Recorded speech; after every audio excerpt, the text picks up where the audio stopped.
لوگوں سے معاملہ کرنے میں اعتماد اور اثر و رسوخ۔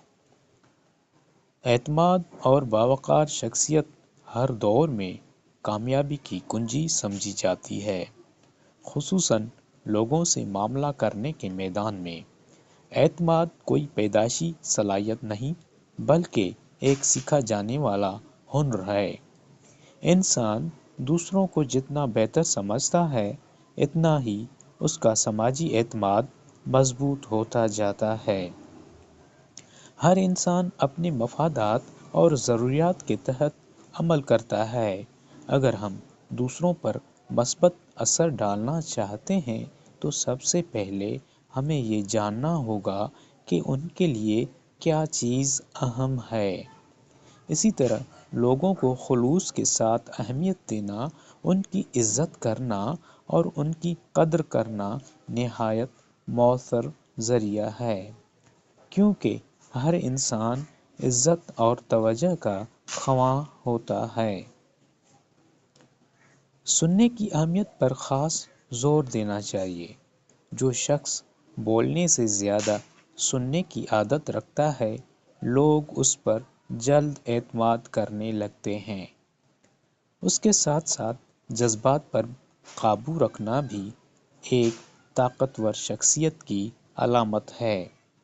جو انسان مشکل حالات میں اپنے رد عمل کو قابو میں رکھتا ہے، وہ دوسروں کی نظر میں باوقار اور معتبر بن جاتا ہے۔ جارحیت کے بجائے پرسکون اور بااعتماد انداز گفتگو کو اصل طاقت قرار دیا جاتا ہے۔ غیر ضروری بحث و تکرار سے بچنا چاہیے، کیونکہ اصل کامیابی بحث جیتنے میں نہیں بلکہ لوگوں کے دل جیتنے میں ہے۔ مزید یہ کہ انسان کو اپنے لیے اچھے سلوک کی توقع رکھنا چاہیے، کیونکہ خود اعتمادی کا اظہار دوسروں کو یہ سکھاتا ہے کہ وہ ہمارے ساتھ کس طرح پیش آئیں۔ اپنی خواہشات اور باتوں کو صاف اور سیدھے انداز میں بیان کرنا اعتماد اور اثر و رسوخ کو بڑھاتا ہے، جبکہ غیر واضح اور گھماؤدار رویہ کمزوری کی علامت سمجھا جاتا ہے۔ لوگوں سے معاملہ کرنے کی مہارتیں صرف پڑھنے سے نہیں آتیں بلکہ ان کی روزمرہ زندگی میں مسلسل مشق ضروری ہے۔ اسی مسلسل عمل کے ذریعے اعتماد پروان چڑھتا ہے اور شخصیت نکھر کر سامنے آتی ہے۔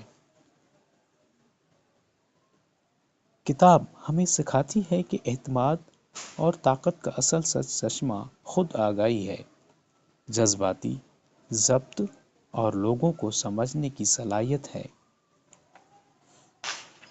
اگر ان اصولوں کو عملی زندگی میں اپنایا جائے تو انسان نہ صرف بہتر تعلقات قائم کر سکتا ہے بلکہ ایک مضبوط اور باوقار شخصیت بھی بن سکتا ہے۔